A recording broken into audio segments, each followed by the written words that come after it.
নারায়ণগড় বিধানসভা কেন্দ্রের তৃণমূল কংগ্রেসের প্রার্থী প্রতিভা মাইতি বুধবার খাকুড়া থেকে এক বিশাল বাইক র্যালির মাধ্যমে নারায়ণগড় বিধানসভা এলাকায় তার প্রচার কর্মসূচি শুরু করেন। এই বর্ণাঢ্য র্যালিটি খাকুড়া থেকে শুরু হয়ে তুতরাঙ্গা সহ এলাকার বিভিন্ন প্রান্ত প্রদক্ষিণ করে, যেখানে কর্মী সমর্থকদের ভিড় ছিল চোখে পড়ার মতো। প্রচার চলাকালীন তিনি এলাকার বিভিন্ন বাজারে সাধারণ মানুষের সঙ্গে নিবিড় জনসংযোগ সারেন। পাশাপাশি স্থানীয় শিব মন্দির, কালী মন্দির ও মা সতী মন্দিরে পুজো দিয়ে নিজের জয় প্রার্থনা করেন। সংবাদ মাধ্যমের মুখোমুখি হয়ে প্রতিভা মাইতি অত্যন্ত আত্মবিশ্বাসের সঙ্গে জানান যে তিনি দিবা স্বপ্নে বিশ্বাসী নন, বরং বাস্তব মাটিতে দাঁড়িয়েই মানুষের উন্মাদনা লক্ষ্য করেছেন। আগামী 19 তারিখ নারায়ণগড়ে প্রধানমন্ত্রী নরেন্দ্র মোদীর জনসভা প্রসঙ্গে তিনি কটাক্ষ করে বলেন যে প্রধানমন্ত্রী আসতেই পারেন, কিন্তু মানুষের হৃদয়ে জায়গা করে নেওয়াটাই আসল কথা। অতীতে ডেবরায় ইন্দিরা গান্ধীর জনসভার উদাহরণ টেনে তিনি মনে করিয়ে দেন যে বড় নেতাদের সভায় জনজোয়ার হলেও সবসময় তা ভোটে প্রতিফলিত হয় না। তার দাবি, গত বিধানসভা নির্বাচনে নারায়ণগড়ের যে অঞ্চলগুলোতে বিজেপি এগিয়েছিল, এবার সেখানে তারা রাজনৈতিকভাবে কোনো অক্সিজেন পাবে না এবং সাধারণ মানুষ মমতা বন্দ্যোপাধ্যায়ের উন্নয়ন দেখেই তৃণমূলকে বিপুল ভোটে জয়ী করবেন। কর্মসূচি কি করলেন? আজ সকালে মনমোহনচক সতী যে বাজার রয়েছে সেখানের উপরে শিব মন্দির, কালী মন্দির এবং মা সতী মন্দিরে পুজো দিয়ে ওখানে অঞ্চলে পুরো booth to booth bike rally হলো।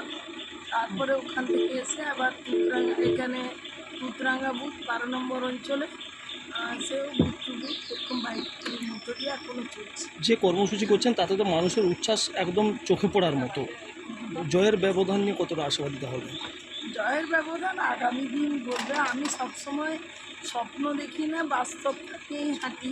এবারে বাস্তবে মানুষ যতটা উচ্ছ্বাস দেখিয়েছে, অবশ্য কাজে তো তার কিছু যদি করে অবশ্যই একটা ভালো ফল পাবে। দিদি, আজকে যে অঞ্চলে কর্মসূচি করলেন তুতরাঙ্গা 2021-এর বিধানসভা নির্বাচনে এই অঞ্চলে অনেকটাই এগিয়ে ছিল বিজেপি, তৃণমূল অনেকটাই পিছিয়ে ছিল, সেখান থেকে রিকভারি করবেন কি? ওরা তো এবারে ভুল বুঝেছে। তাছাড়া মানুষ একটা ভ্যারি করে। ওরা আমাকে দীর্ঘদিন ধরে জানে আমি মিথ্যে কথা কম বলি, কাজের মধ্য দিয়ে চলতে ভালোবাসি।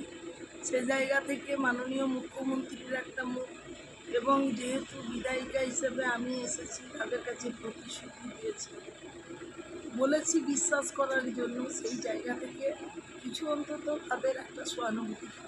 একদম লাস্ট প্রশ্ন, যে সোশ্যাল মিডিয়া জুড়ে গুঞ্জন চলছিল নারায়ণগড়ের মাটিতে আসতে পারেন প্রধানমন্ত্রী, তাতে শিরমোহর পড়েছে। 19 তারিখ একদম নরেন্দ্র মোদী এই নারায়ণগড়ে সভা করবেন। আসুন না, উনি এলে কোনো অসুবিধা নেই। কারণ মোদিজি তো আজকে বাংলাকে যে জায়গায় অবনতি জায়গায় বঞ্চিত জায়গায় উনি রেখেছেন, উনি বাংলাতে এলে অন্য জায়গায় ঘুরেছেন, নারায়ণগড়ে কি ফারাক আছে? আমি মনে করি মানুষের হৃদয়ে জায়গা পাওয়া আলাদা। মোদিজি হয়তো একটা প্রধানমন্ত্রী রূপে তার একটা দর্শন মানুষ দেখার একটা উচ্ছ্বাস থাকবে, সেটা সব জায়গারই সবার হয়। বিগত দিনে এখানে যখন বাম জমানা ছিল, ইন্দিরা গান্ধী যখন এসেছিলেন আমাদের প্রধানমন্ত্রী, তখন কিন্তু ডেবরার বুকে এসেছিলেন। বিশাল এমন জনস্রোত যে যেখানে খাওয়ার খোলার ছিল না, তাই বলে কি রাজ্যে চলে এসেছিল? তখন সেটা নয়। একটা মানুষের মধ্যে একটা আবেগ কাজ করে।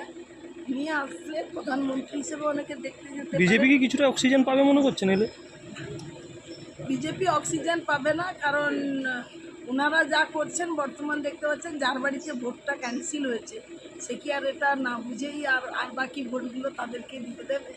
কারণ আগামী দিন তারা তো বুঝেই নিয়েছে তাদের কী হতে পারে।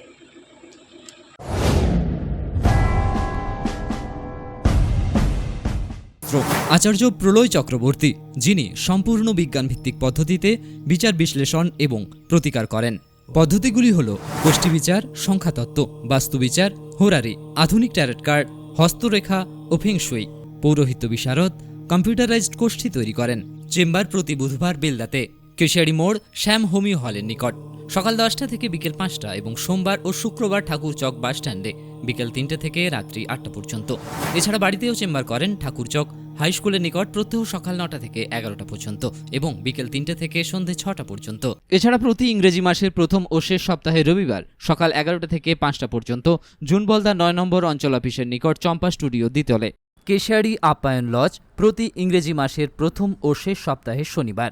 নিজেকে আপডেট রাখতে ফলো করুন সানন্দা নিউজ।